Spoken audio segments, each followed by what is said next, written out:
saya dan kakak saya itu pun berbeda. Dan bukan tidak mungkin kalau dalam dunia nyata, dalam realita, orang tua, anak dan cucu itu akhirnya mampu berbeda. Nah, bagaimana dapat dikatakan bahwa keluarga ini bisa menjalankan, ini bagian dari misi ya, bukan visi, ini bagian dari misi. Karena we do, kayak Ibu bilang tadi, we do not be, bukan visi sama lain. Tapi kalau misi kan apa yang kita lakukan. Kalau yang visi apa yang kita kita pikirkan. Nah, yang kita pikirkan lain, tapi setelah kita lakukan berbeda. Itu aja. Yang kedua pada Bapak Diki lebih ke arah tadi Bapak menjelaskan tentang tiga hukum atas umat Israel, yaitu hukum moral, hukum sesama, sipil, moral, dan ketiga moral. Ritual. Nah, oke. Nah, sekarang kita lebih menanyakan tentang ke sipil. Dalam arti begini, Pak. Ini saya berbicara tentang konteks lebih ke arah Manado ya. Manado. Karena kita punya kultur dan budaya yang mungkin agak lebih spesifik, di mana jujur aja ini menjadi kendala dalam gereja, bukan hanya gereja-gereja, tapi lebih ke arah gereja yang di luar gereja lama, di luar gereja ini, di mana sebagian besar jemaat itu adalah jemaat ini. Nah, kita yang hidup di Manado ini rata-rata, sorry kalau saya salah, tapi rata-rata itu biasanya keluar dari MIM. Tetapi dengan keberadaan saat ini, orang tetap secara tak langsung harus terikat dengan mereka. Kenapa? Karena di berbagai segi kehidupan, dalam kehidupan yang plural, kita pasti akan ada hubungan secara tak langsung dengan mereka yang sifatnya masih bersifat mengikat. Nah, kira-kira tips-tips dari Bapak apa yang bisa kita terapkan dalam kehidupan nyata ini? Karena mungkin beda kultur di sini dengan kultur di Jakarta atau tempat lain. Mungkin karena bukan bilang Pak, kalau dulu orang merasa ya dulu pernah sama-sama berlimpah.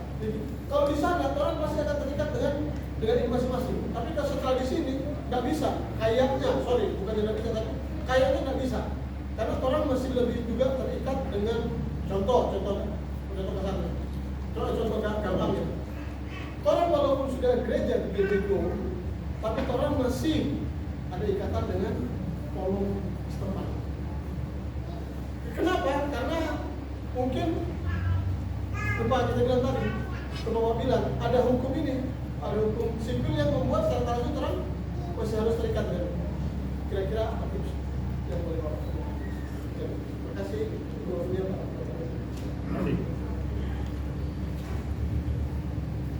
Baik, pertanyaan bersama tadi di dalam saya itu kan memang kita harus bertumbuh dalam keluarga sama.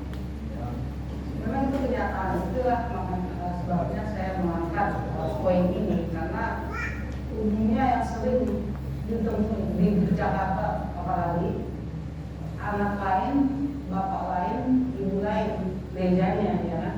Kita nggak bicara UMIM dan GBI, tapi dalam GBI yang sama aja, bapak maunya GBI yang lebih sering, wah kayaknya ibadah pemberiannya ini lebih mantap nih ya aja di situ.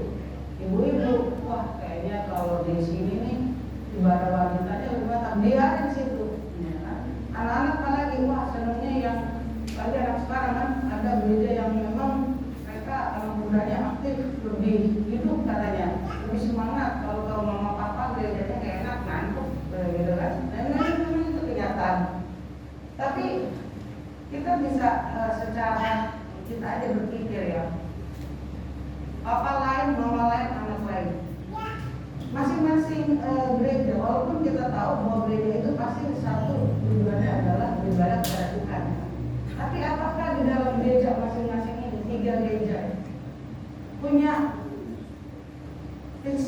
sama, punya tujuannya pasti dengan sama, hanya cara penerapan pemahaman mengenai pendidikan, mengenai Alkitab, mengenai iman, mengenai apapun itu pasti ada perbedaan. Betul nggak ya? Walaupun dia sama-sama GBI, sini ada berapa GBI, pasti ada perbedaan-perbedaan pemahaman mengenai bagaimana menerapkan mengenai hidup berkeluarga atau bagaimana liturginya lah ya, bagaimana menjalankan ibadah, pasti ada perbedaan. Walaupun pada akhirnya tujuannya sepertinya bahwa semuanya adalah terfokus atau beribadah kepada Tuhan, tapi pada saat berjalannya untuk menerapkan mencapai visi itu, misi yang akan dilakukan pasti ada perbedaan. Jadi kita bisa bayangkan kalau papa dapat pengajaran beda, mama beda, anak beda, bagaimana mereka bisa menyelesaikan satu masalah? Ya gampang, berdoa aja bersama, katanya gitu kan? Pasti Tuhan tolong ya kan? Tapi pada saat Tuhan mau tolong, mereka nggak mau, karena mungkin Tuhan bilang A, yang satu enggak, di gereja saya bilangnya begini gitu kan? Mamanya juga bilang gitu, enggak, waktu diajar di Bandung kita beda, gitu. Anak apa lagi gitu. Jadi memang itu it's emas, walaupun pada kenyataannya ya kita temukan sekarang itu sama-sama GBI. Belum lagi sekarang ini ya, maaf saya juga sebut merek ya, ada kuning, ada saya kuning. Kemudian pindah Jakarta jadi GPIB, ya kan? Berjalannya waktu saya sebelum masuk STT GBI itu saya masih GBIB. Jadi pada saat saya sebenarnya agamanya saya waktu itu hanya mengelola manajemennya, kan? Tapi pada saat saya mengelola manajemen saya masih di GBIB. Berjalannya waktu memang saya sendiri merasakan kalau saya, suami saya pada waktu itu idolakan sama Pak Gilbert, jadi dia lebih dulu dia ke GBI. Sayanya masih dengan prinsip saya GBIB, saya hanya mengolah manajemennya gitu kan. Tapi itu terasa bahwa kita nggak bisa seperti itu. Jadi even mau di GBIB atau saya harus sama-sama. Jadi anak saya juga begitu, beda. Akhirnya kita bicara bersama, kita berdoa bersama, bukan sama-sama berdoa ya, beda ya. Sama-sama berdoa dengan berdoa bersama, sama-sama berdoa bisa sambil mana ya kan, tapi kita berdoa bersama, berarti bersama dalam satu tempat kita berdoa, setelah berdoa baru kita bicarakan. Karena memang tidak dipaksakan harus, wah kalau orang mengolah ini harus di situ bedanya gitu, kayak dipaksakan. Tapi kita sendiri juga merasakan bahwa kalau kita sudah berbeda itu dalam menjalankan rumah tangga,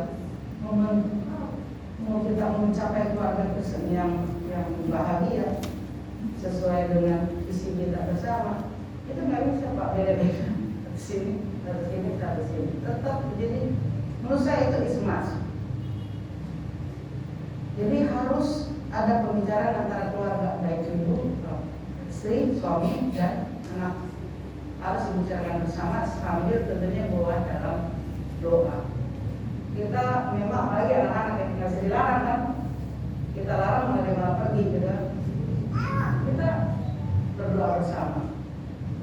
Jadi harus tumbuh bersama dalam satu makan bersama.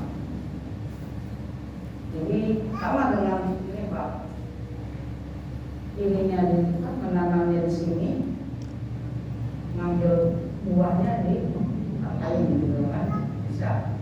Atau kita mendapat buahnya di sini, tapi kita tidak menanam di sini. Jadi harus sama. Ya susah, ya kita harus berdoa bersama. Pasti Tuhan buka jalan gitu kan. Pasti. Saya nggak langsung bisa bersama semuanya. takes time ya, maksudnya perlu waktu, memang perlu waktu, bukan hanya sebulan 2 bulan, bertahun-tahun. Tapi pada akhirnya kita semua sekeluarga bersama. Saya dan keluarga dibaptis dulu bersama dengan kita sama. Walaupun sampai saat ini yang namanya kan GBG milik ya, maksudnya ada setiap bulan kan ada kayak minuman entah apa ada ibadah atau apa gitu kan. Mereka tanyakan itu memang kita harus ini bersama, nggak bisa gitu. Tidak bisa, nggak bisa. Jadi harus ya Pak ya. Caranya gimana? Bukan kita yang memikirkan, tapi kita mau dalam doa bersama. Pasti tidak, tapi tidak instan ya. Kita doa sekarang, semua kumpul besok, gitu kan? Nggak instan. Itu juga pengalaman pribadi saya juga seperti itu. Dulunya bisa, tapi akhirnya bisa tentunya dengan tadi kuncinya doa bersama. Karena sebelumnya kita sudah membicarakan visi yang kita bicarakan bersama, sharing bersama. Akhirnya visinya pun juga kita harus bersama. Nggak bisa kan visinya sama, tapi visinya dunia itu beda-beda. Gimana Pak menurut Bapak? Kalau ada yang kurang jelas atau masih kurang lengkap, mungkin nanti Bapak bisa tanya lagi pada saat kita sudah selesai supaya pertanyaan yang lain bisa terjawab. Itu dia Pak ya. Ya silakan Pak. Yang nomor 2. Tentang hukum sipil. Jadi begini. Ada satu buku tulisan Joseph Reed. Dia menulis begini, judul bukunya begini, masih relevankah perjanjian lama di era PBI? Masih relevankah perjanjian lama di era perjanjian baru? Itu tulisan si Joseph Reed. Kalau Anda membaca buku itu, Anda akan memperhatikan Joseph Reed ahli perjanjian lama. Dia sampaikan, apakah semua yang tertulis dalam PL itu tetap relevan dalam PBI? Nah, ternyata waktu kita membaca teks kitab perjanjian lama yang tadi kita sudah bahas bahwa itu semua menjadi alat yang otentik bagi kita untuk tetap diajarkan pada keluarga kita, maka ada hal-hal yang tetap continuous dan non-continuous, tetap berkesinambungan dan tidak berkesinambungan. Kalau kita bicara hukum ya, tadi Pak siapa nama? Pak Petra sampaikan tentang hukum sipil. Ada 3 hukum tadi saya singgung. Ada sipil, ada ritual, ada moral. Nah, hukum sipil adalah hukum yang mengatur Israel sebagai sebuah bangsa. Kita sebagai sebuah bangsa, kita Indonesia sebagai sebuah bangsa, punya Undang-Undang Dasar 45. Orang Israel punya hukum sipil di kala itu, di kala perjanjian lama, punya hukum sipil yang merupakan undang-undang dasarnya sebagai sebuah bangsa. Ini jangan dikaitkan dengan dia sebagai umat yang percaya kepada Allah, tapi dia sebagai orang atau sebagai bangsa, goy dalam bahasa Ibrani. Sebagai sebuah bangsa seperti halnya kita, bangsa Indonesia punya Undang-Undang Dasar 45. Mereka di kala itu diberikan juga oleh Allah yang namanya hukum sipil ya, sebagai sebuah bangsa. Jadi kalau kita mau bandingkan hukum sipilnya dia, kalau kita baca dalam Keluaran pasal 21 dan seterusnya, Anda akan membaca sebuah realitas hukum yang tidak bisa dikoneksikan dengan hukum kita, dengan budaya kita di sini. Karena realitasnya berbeda secara geografis dan lain sebagainya. Ya, hukum sipil model begitu hanya bisa berlaku dalam konteks di mana Israel saat itu hidup. Kita secara geografis berbeda sekali secara tajam dengan mereka. Jadi kita tidak bisa menarik hukum sipil mereka itu kepada kita. Ya, nggak bisa kita tiba-tiba, mari kita dirikan bangsa Israel modern dengan hukum sipil dan perjanjian lama. Nggak bisa, karena memang bukan hukum itu. Dan kita jangan kayak kebablasan kayak tetangga kita dia. Mari kita dirikan negara ini ya, sesuai dengan hukum ini. Nggak bisa. Karena memang itu untuk bangsa Israel sebagai sebuah bangsa di era itu, bukan untuk kita. bukan untuk bangsa Indonesia. Jadi teks-teks perjanjian lama itu ada continuous dan non-continuous, berkesinambungan dan non-berkesinambungan. Nah itulah yang juga disampaikan oleh Yesus ketika dia selalu mengkritisi pandangan para rabi tentang bagaimana mereka melihat perjanjian lama. Ya. Yesus bukan menghapuskan itu, bukan. Bagi Yesus kitab Keluaran yang isinya hukum sipil itu bukan dihapuskan atau dibuang, enggak. Itu sebuah realitas tentang perjalanan hidup Israel. Dalam providensia Allah diberikanlah hukum sipil itu sebagai sebuah bangsa yang hidup di Palestina, yang serumpun dengan bangsa muslim. Kita ada di Asia Tenggara. Jadi terapannya, pola hukumnya akan berbeda. Nggak bisa kita menerapkan hukum itu. Nggak bisa. Ya. Jadi Allah begitu peka bagaimana memberikan hukum sipil itu bagi konteks bangsa orang-orang Semit, modelnya Israel. Orang Asyur juga punya hukum sipilnya. Orang Akadian punya hukum sipilnya. Orang Hammurabi punya hukum sipilnya, namanya hukum Hammurabi yang begitu terkenal populer. Pada abad 18 muncul, abad 18 sebelum Masehi muncul hukum itu populer, lalu kedengeran juga oleh orang Israel yang baru muncul pada tahun 1400 sebelum Masehi. Hukum Hammurabi belum. Ada hukum yang paling tertua lagi, tahun 2100 sebelum Masehi. Hukum Urnanim Jina, itu hukum yang populer juga. Mengatur hukum sipil, mengatur kehidupan sipil. Dan itu hukum yang populer sebelum Israel muncul. Jadi waktu Israel muncul tahun 1400 sebelum Masehi, mereka nenek moyang sudah mendengar hukum-hukum itu. Termasuk si Abraham, ya, Ishak, Yakub sudah mendengar hukum-hukum itu. Israel yang muncul belakangan baru memunculkan hukum sipil di pasal 21 itu. Tapi itu hukum-hukum yang mirip dengan hukum-hukum itu. Karena kesamaan rumpun, keserumpunan, yaitu bangsa Semit. Ya. Jadi bahasa, cara, dan tindakan-tindakan dalam pelaksanaan hukum-hukum itu mirip, tetapi sangat berbeda. Hukum Israel tetap hukum Israel dan berbeda dengan hukum bangsa lain. Itu seorang ahli hukum arkeologi, namanya Paul Kopan, dia bilang begini. Hukum Israel itu jauh lebih halus daripada hukum-hukum Hammurabi di sekitarnya. Seperti misalkan para ateis modern bilang begini, itu bahasa perjanjian lama adalah bahasa dari Allah yang begitu jahat dan kejam. Itu yang kritikannya yang tadi saya singgung soal ateis modern yang bilang perjanjian lama itu kejam dan haus darah. Paul Kopan dalam penelitian arkeologi hukumnya bilang begini, ketika dibandingkan dengan seluruh hukum-hukum itu, dikomparasikan antara hukum Israel dengan hukum-hukum itu semuanya, hukum Israel itu begitu halusnya. Walaupun bilang tangan ganti tangan,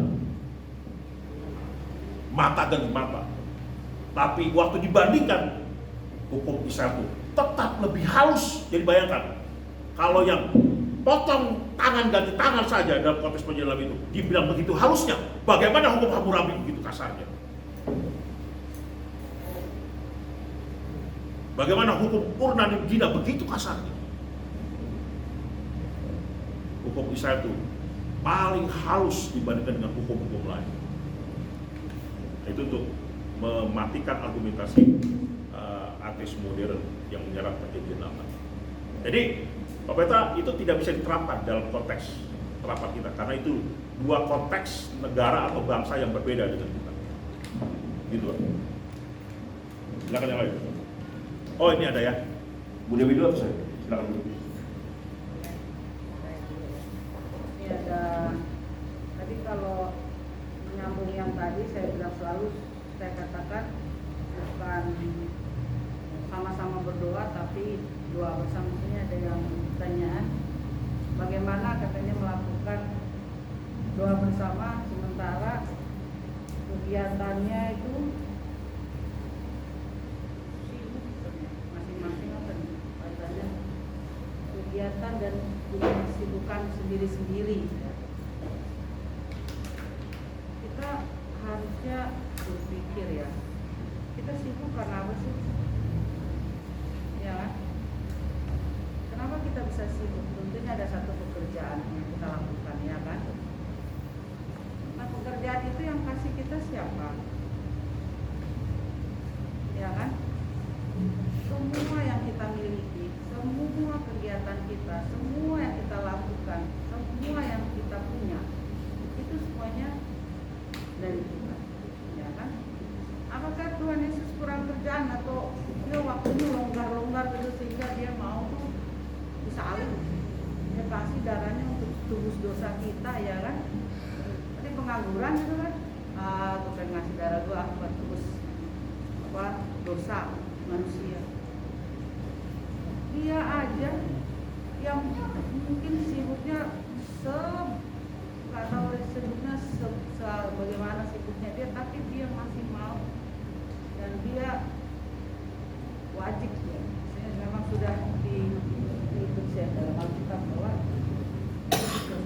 masa iya sih kita cuma sibuk, sesibuk apa sih kita, ya kan, sampai kita tidak mau doa bersama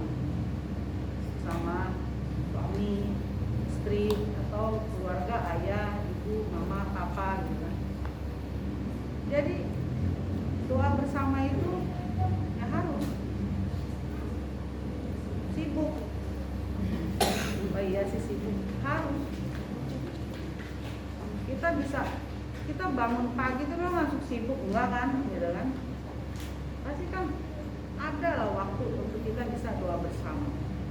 Kalau kita pagi mau kayak tadi saya bilang buru-buru karena emang kita bangun tidur terus loncat langsung berangkat kerja gitu, enggak kan? Pasti kita bangun aja masih bangun nggak langsung loncat gitu kan? Minimal kita bangun kita mengucap syukur ya, kasih nafas sama Tuhan, ya kan? Bayangin kita bangun terus udah nggak ada nafas, langsung bye-bye. Nah, mau nggak gitu, ya kan? Kita bangun pertama kali adalah kita harus bersyukur kita diberikan nafas kehidupan, ya kan? Itu kita sudah berdoa. Namun kita tidur sendiri-sendiri, mas suami istri sana di mana, pasti kan sebelah kita ada suami atau istri, bahkan kadang-kadang anak suka ikut-ikutan gitu kan. Jadi pada saat kita bangun, pada saat itulah kita doa besar. Doa kan nggak perlu yang harus panjang kayak ada ceritanya gitu kan. Yang penting hati kita yang mau berdoa bersama cukup. Jadi jelas ya, inisiatornya siapa? Ya siapa aja gitu, nggak ditentukan. Oh harus istri, benar bapak-bapak ya kan? Oh harus suami gitu kan? Inisiator, saya kan punya kesibukan masak, pagi-pagi harus ke pasar, pilih mana? Mau ke pasar atau diambil Tuhan napasnya, ya kan? Nah pilih, ya nggak? Jadi nggak ada inisiatornya harus bersama. Dengan pikiran kita bahwa kita bangun tidur aja bisa bernafas itu udah anugerah yang patut kita syukuri dari Tuhan, ya kan? Jangan sampai Tuhan bilang dia mau pentingkan pasar atau pentingkan kerjaan, ya kan? Terus bilang sudah jom anak sampai sini jom, nah. Jadi sesibuk apapun kita, ya kan, baik istri maupun suami, kita harus bukan lagi kita harus cari waktu, maksudnya nanti lah kalau ada waktu, harus itu berdoa bersama. Mau tidurnya sama kok ya, mau tidur bareng ya kan, sama-sama satu tempat tidur, kecuali suami kamar sebelah, istri kamar sebelah, kan nggak ada kan suaminya yang pindah-pindah kamar itu, tetap sama satu ruangan, harus doa bersama. Anak tinggal dipanggil kalau anak tempatnya beda, ya kan. Kalau belum terbiasa, itu kalau Bapak jalankan dan tetap kita, tentunya kita minta Roh Kudus ya. Kita minta Roh Kudus, kita minta pertolongan Tuhan. Pasti anak akan ikut. Ya saya bilang tadi, dari kecil saya diajarin orang tua saya doa bersama, sampai akhirnya anak saya juga begitu. Sekarang anak saya menerapkannya buat keluarganya. Kan betapa indahnya ya, itu seperti itu kita punya anak.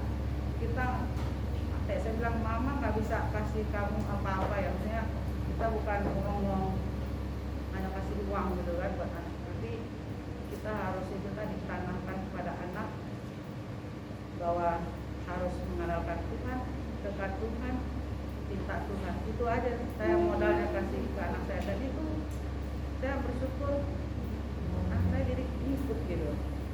Ya, jadi jelas ya pertanyaan tadi, jangan Pak nggak sampai doa bersama gara-gara sibuk ya Bapak Ibu.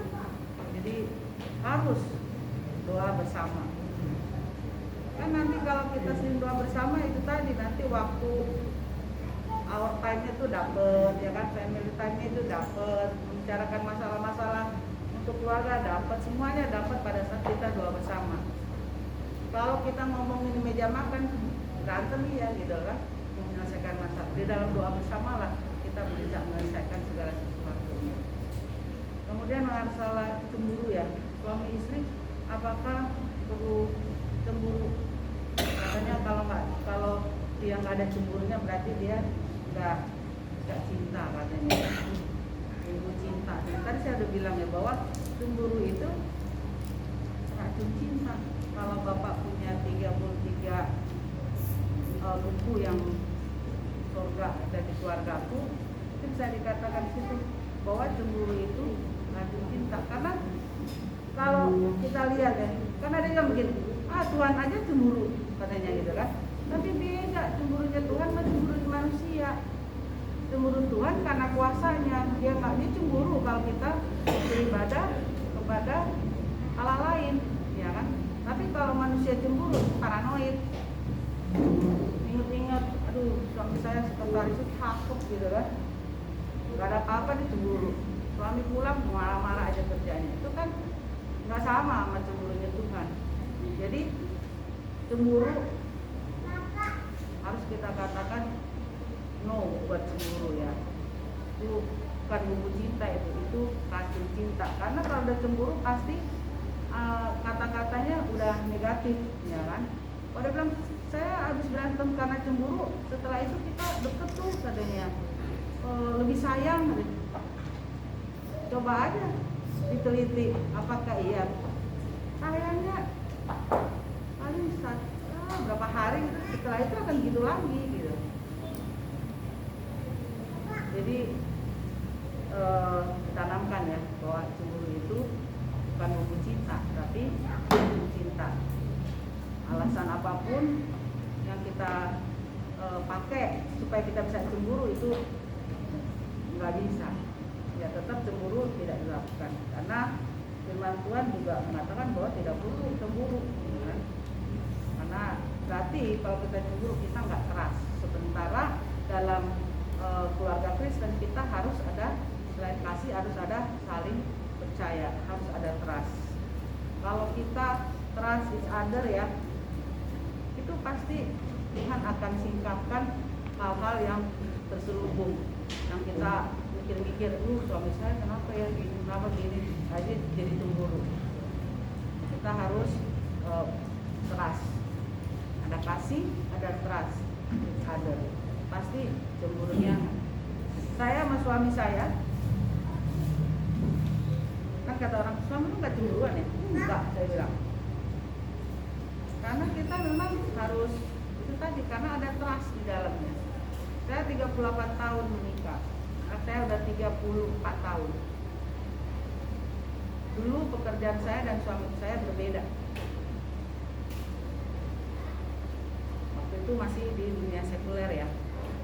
Jadi pagi-pagi saya bangun, waktu pertama kali dulu-duluan mau berangkat kerja, ya kan.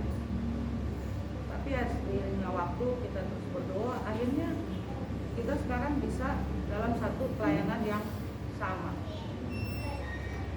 Dulu pulangnya dulu-duluan, berangkat dulu-duluan pagi, pulang dulu-duluan malam, maksudnya dua-duanya sibuk banget, ya kan. Tapi ya itu tadi, apakah ada cemburu? Terus apakah karena kita tidak ada cemburu terus kita tidak saling sayang gitu? Saya bisa katakan itu karena ya ya itu kehidupan ya. Maksudnya saya berumah tangga itu menjalani itu, jadi saya bisa katakan bahwa memang cemburu. Jangan bilang cemburu bumbu cinta, tapi orang pacaran bohongin sama cowok. Kalau dibilang kan cemburu bumbu cinta, kita balik kepada Alkitab. Kita harus trust saja, karena ada Tuhan yang nanti akan menyingkapkan segala sesuatunya yang terselubung. Kalau ada lagi pertanyaan-pertanyaan mengenai cemburu yang belum terselesaikan malam ini, nanti bisa lanjut nanti ya, karena masih ada beberapa pertanyaan lagi ya Pak ya. Silakan Pak. Ada 4 pertanyaan yang sama, jadi saya jawab sekaligus saja ya.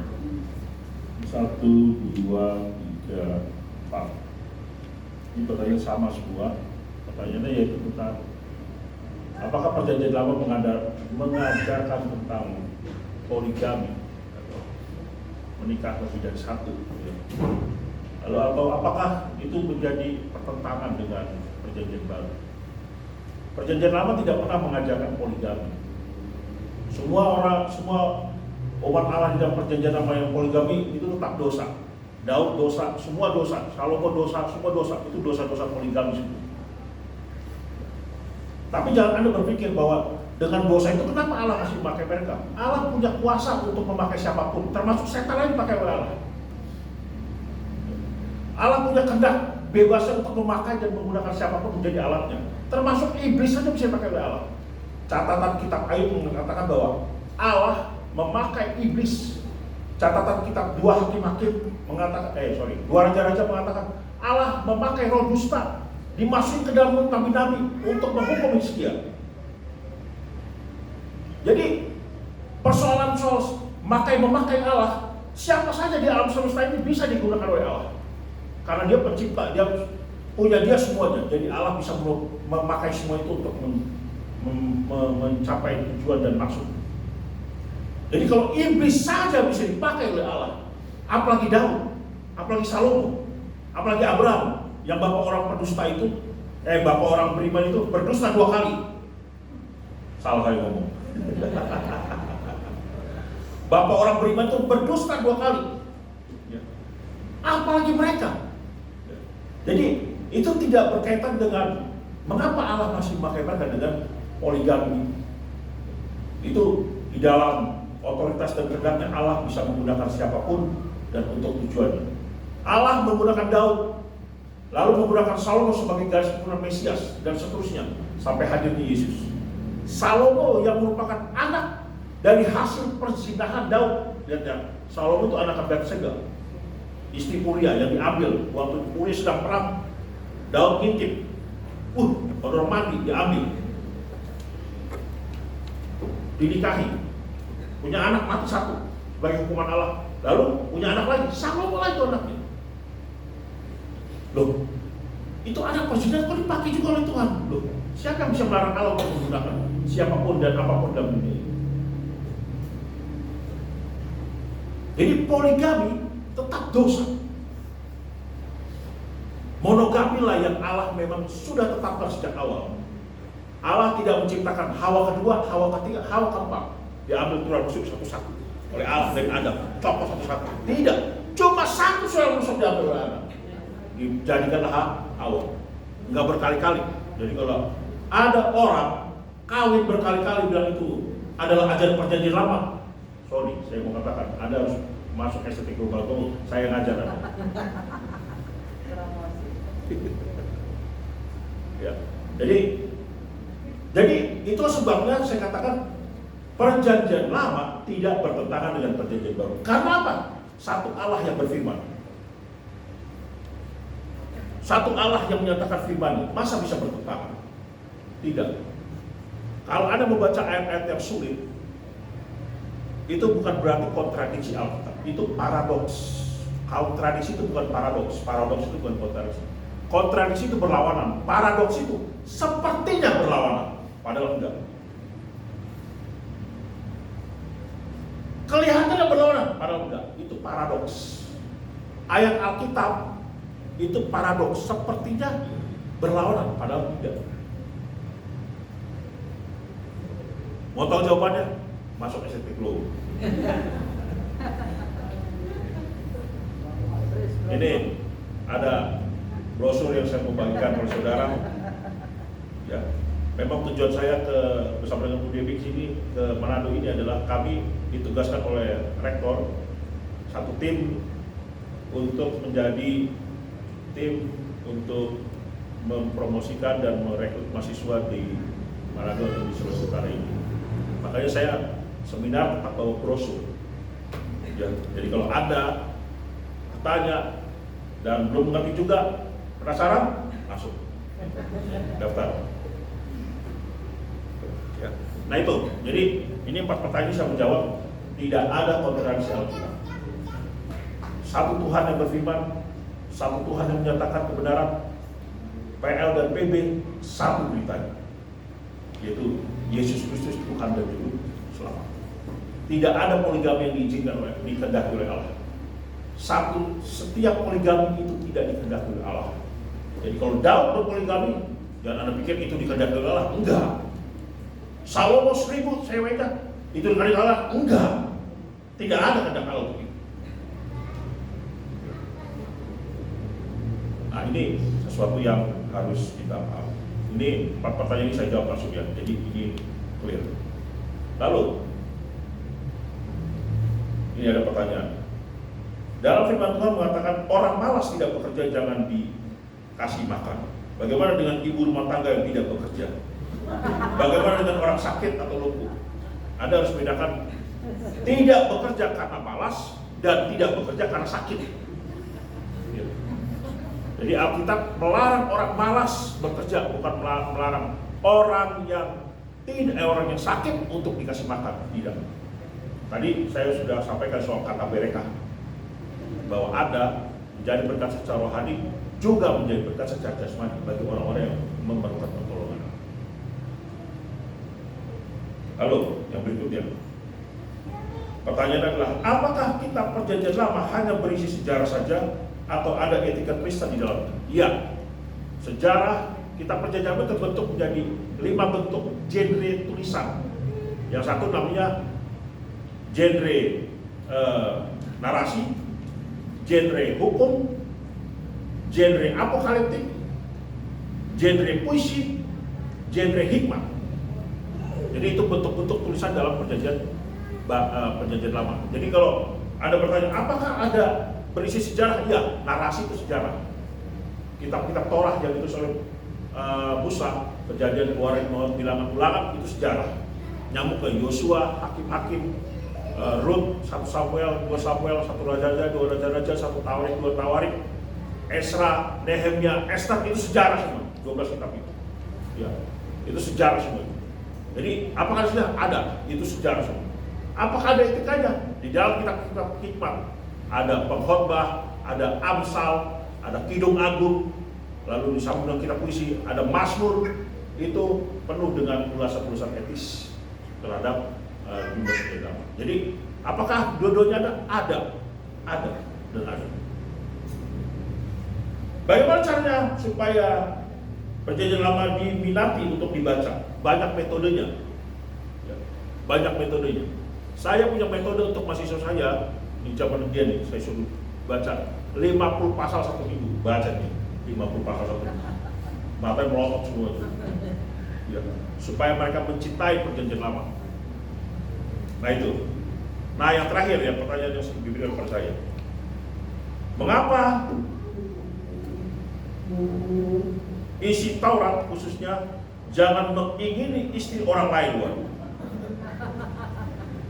Tapi kenyataannya istri raja pada Perjanjian Lama lebih dari satu. Tadi saya sudah jawab ya, ini sama pertanyaan dengan tadi. Itu poligami yang tetap Allah benci di dalam Perjanjian Lama. Tetapi Allah tidak langsung menyatakan secara jelas atau ekstrim di dalam konteksnya masing-masing, seperti misalnya pada Salomo, pada Daud ya, dan kepada raja-raja yang lain. Namun itu tetap dosa, dan dosa menghasilkan hukuman Allah. Terbukti ya, Salomo dengan 1000 perempuannya menghasilkan dosa. Bahkan dia pun jatuh ke dalam dosa penyembahan berhala, henotheism. Dan apa yang terjadi? Hukuman Allah besar juga begini. Walaupun dia disebut sebagai orang yang penuh hikmat Allah. Nah, itu pertanyaan-pertanyaan yang bisa saya jawab. Terima kasih. Ada penulis, Bibi? Ya, masih ada sih. Oke. Terakhir ya, satu ya. Buat Bapak.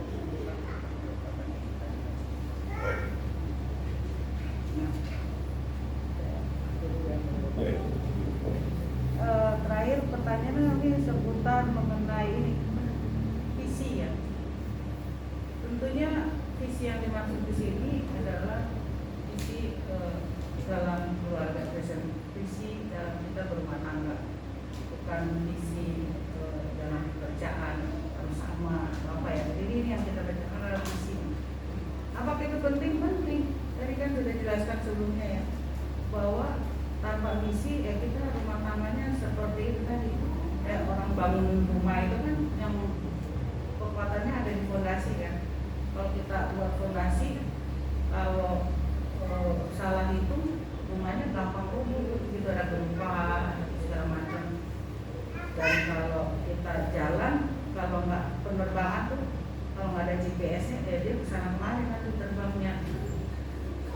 Kalau kita punya uang bangun rumah atau mobil rumah, kita harus punya uang yang kita harus tentukan jenis rumah apa yang kita beli. Itu contoh-contoh praktis sebenarnya. Jadi, tapi visi itu bukan kita ngarang-ngarang sendiri gitu visinya. Tentunya visi itu kita harus bawa dalam doa. Dengan kita dekat dengan Tuhan. Visi itu dari Allah sendiri. Kita punya visi sehebat apapun, tapi kalau kita tidak punya keintiman dengan Tuhan itu sia-sia. Walaupun kita tahu itu tadi ada visi harus bersama-sama dan itu harus di-sharingkan ya. Maksudnya makanya visi ini itu harus bersama-sama dibicarakan. Karena setelah ada satu keluarga, kalau sekarang kan banyak keluarga yang nggak punya visi. Nah, tapi ada juga punya visi yang tahu cuma suami, istrinya nggak di-sharingkan. Karena suami mau sharingkan, kata istri enggak, saya nggak kayak gitu, saya nggak mau, saya nggak setuju. Jadi itu yang terjadi pada banyak keluarga-keluarga Kristen sekarang. Jadi visi itu harus dibicarakan bersama dan di-sharingkan kepada pasangan, bahkan nanti kepada anak-anak. Karena visi itu diibaratkan seperti tadi itu, rumah kalau fondasinya nggak kuat, ya itu sama dengan tadi keluarga nggak ada visi. Tapi sekarang saya nggak pakai visi-visian tuh, jalan aja rumah tangga saya gitu kan. Ada yang begitu juga loh pertanyaannya. Tapi kita lihat kalau kita punya visi pasti akan lebih baik dari yang sekarang gitu. Tapi tentunya tetap visi itu harus ada karena nanti kita dapatkan dari Tuhan sendiri dalam doa kita. Tentunya gimana sih dapat emang Tuhan mau ngomong sama kita soal visi enggak? Ya kita harus lebih dekat dengan Tuhan dan situlah karena visi itu apa sih yang bicarakan ya tentang kita nanti tuanya gimana ya, tentang pendidikan anakmu bagaimana, terus bagaimana nanti kita hidup nih di tengah-tengah masyarakat, tetangga-tetangga kita keluarganya ini harus bagaimana. Jadi itu yang kita bicarakan dalam visi. Nah untuk itu apa yang harus kita lakukan? Nah itu yang kita sebut tadi misi. Jadi visi dan misi itu harus kita punya. Sekarang terlambat enggak? Ayo kita lakukan. Ini kalau cewek-cewek masih banyak sekali ada belum nikah. Sebelum nikah, kapan sih ngomong visi? Ya tentunya nggak ngomong asal ngomong begitu punya pacar, yuk kita ngomong visi gitu kan. Maksudnya ngomong sama pacar yang memang sudah berencana untuk memasuki rumah tangga. Jadi visi itu harus, karena tanpa visi tadi kita bisa kehilangan arah, ya kan? Kita bisa bangun rumah fondasi sebagai fondasi yang tidak kuat, ya kan? Jadi dan tidak ada kata terlambat untuk visi. Kalau saya masih penasaran mengenai visi dan misi, sekolah di STT ya. Saya ikutin Pak Aliki juga ya, karena dalam pelajaran mata kuliah saya mengajarkan mata kuliah keluarga Kristen dan selebihnya saya lebih kepada psikologi yang psikologi anak, pendidikan, psikologi kepribadian itu mata kuliah saya. Jadi kalau masih ada yang kurang jelas dari buku, visi atau apapun itu sekolah di STT. bisa hubungin saya, bisa lewat email atau apapun itu yang bisa melalui Vero atau Pak Yanci. Karena bisa datang lagi ya Pak Yanci ya katanya. Harus. Jadi itu mengenai visi. Saya mau kasih tips. Tips ini pun juga saya ambil dari buku Bapak Gilbert buat kita semua supaya pulangnya enggak lagi bingung-bingung gitu kan, apalagi. Jadi kalau kita punya punya nggak sih buku 33 keluarga suasana surga dalam keluarga. Ini ada 20, saya suka sekali membagikan ini, mengingatkan juga buat kita semua dan tentunya buat kita sendiri ya kan. Ada 20 hukum dalam pernikahan yang harus dipahami. 1.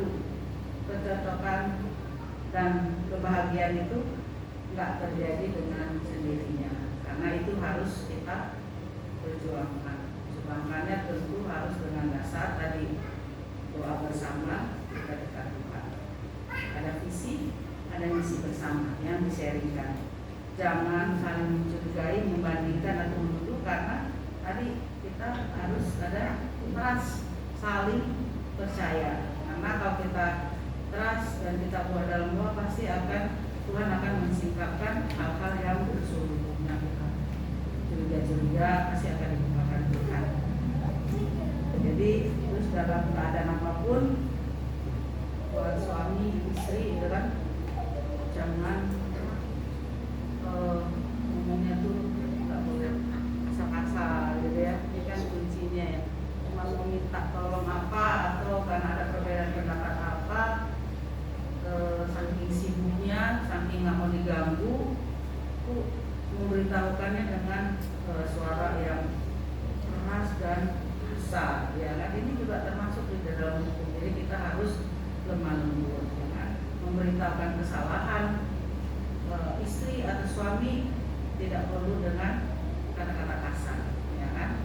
Karena kata-kata kasar belum tentu bisa memperbaiki apa yang kita inginkan dari suami atau istri.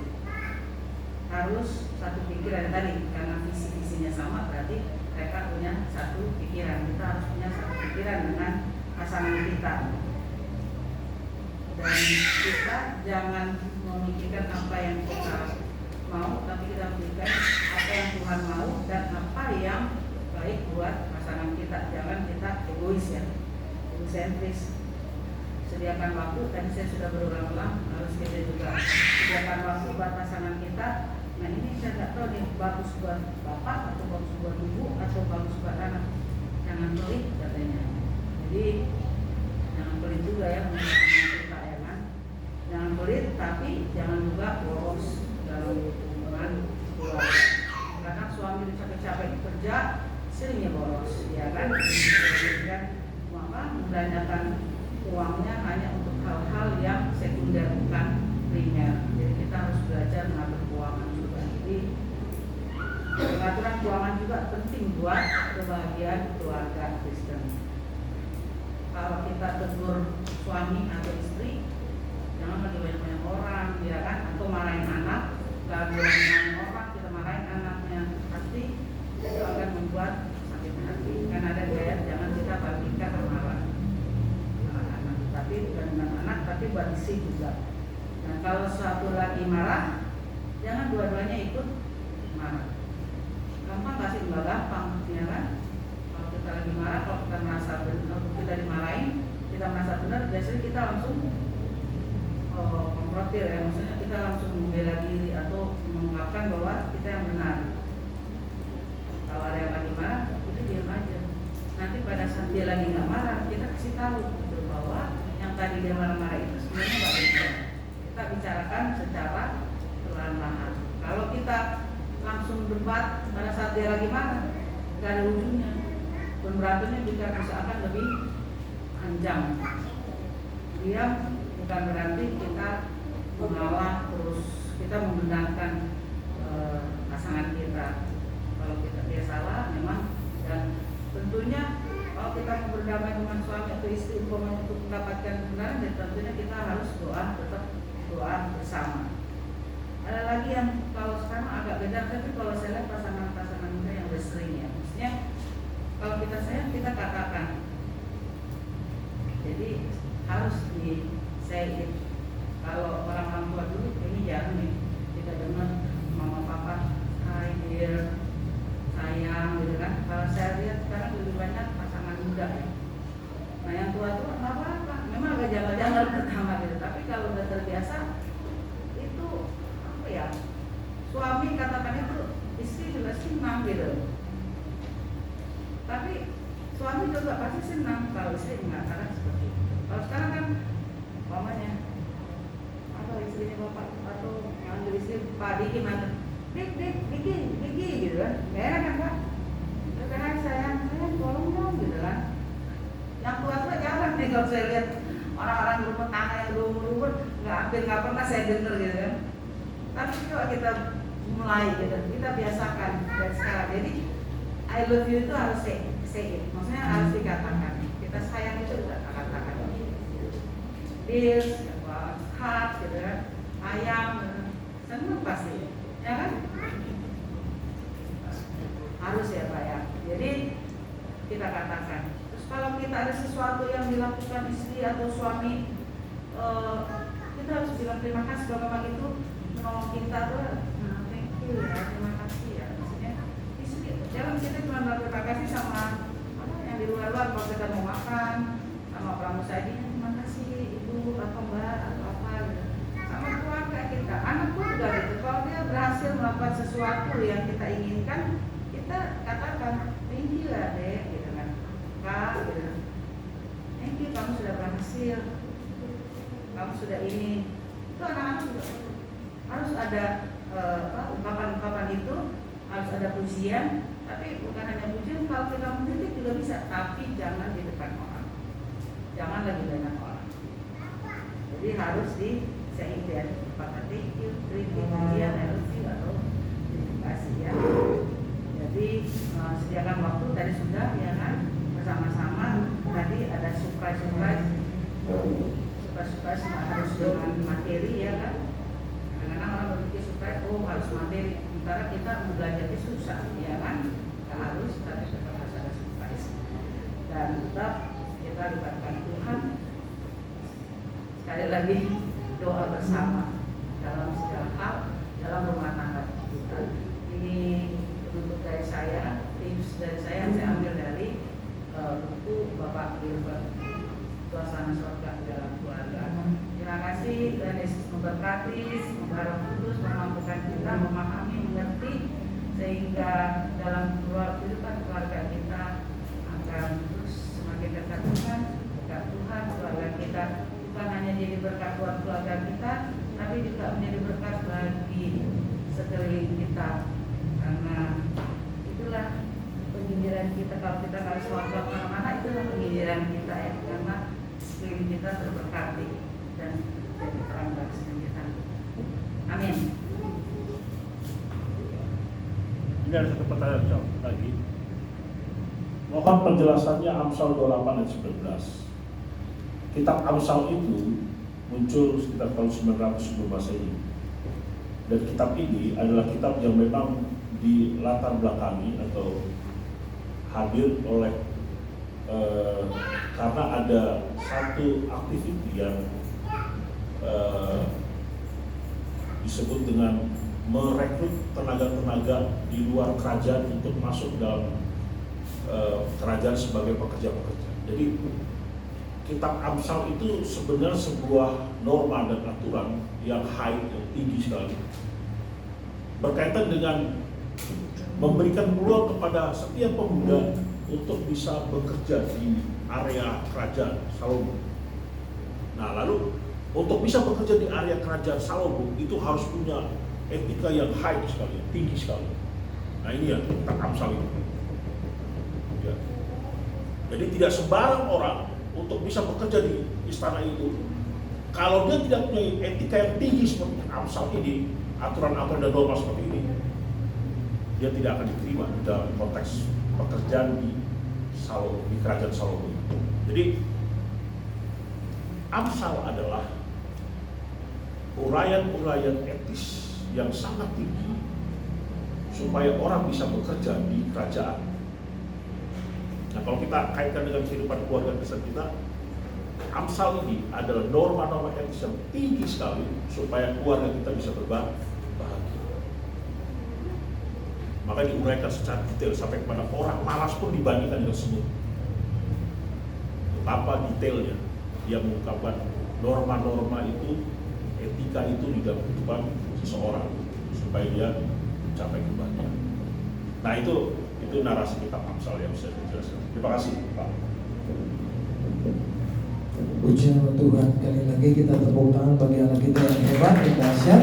Kasih untuk seluruh keluarga ditinjau dari sekian lama dan ini sangat menarik. Tadi saya katakan bukan kali ini saja kedua narasumber datang ke tempat kita, tapi kita berdoa supaya kali berikut mereka datang lagi, bahkan ada beberapa narasumber lain lagi, supaya kita bisa melihat Alkitab merupakan satu kesatuan yang luar biasa dan kita membawa keluarga kita dan iman kita semakin mengenal Tuhan lebih dekat.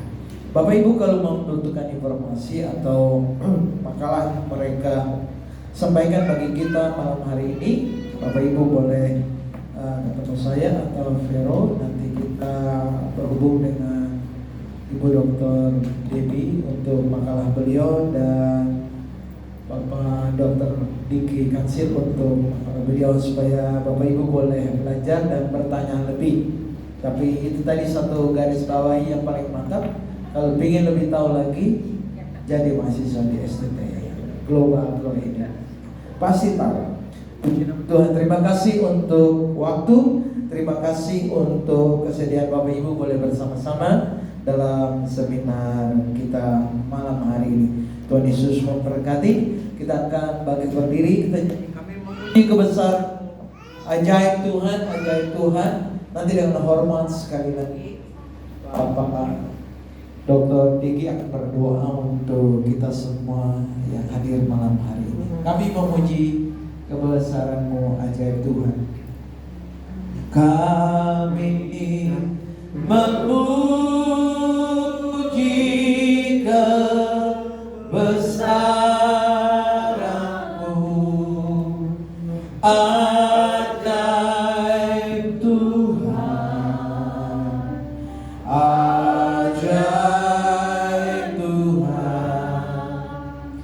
Kami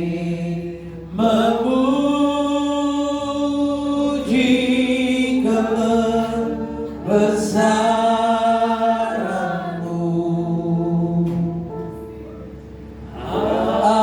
ajaib Tuhan, ajaib Tuhan, ajaib Tuhan, ajaib Tuhan, ajaib Tuhan, ajaib Tuhan.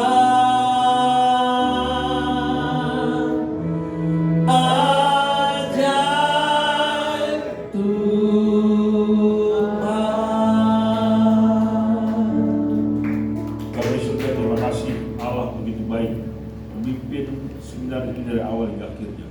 Allah begitu baik memimpin kami untuk mengerti apa yang harus kami lakukan di dalam dan melalui seminar ini. Doa kami Tuhan, pulangnya kami tempat ini kami bersukacita oleh karena Allah lah yang telah memberkati kami. Berkati seluruh jemaat tempat ini, berkati hamba-Mu, mereka yang mengembalakan tempat ini. Tuhan berkati dan menolong dia supaya menjadi terus saluran berkat Allah baik kehidupan jemaat tempat ini. Terima kasih Tuhan, kami akan berpisah. Tuhan memimpin langkah kami masing-masing di dalam pertolongan dan anugerah Tuhan saya. Dalam nama Yesus kami berdoa dan bersyukur. Amin. Amin.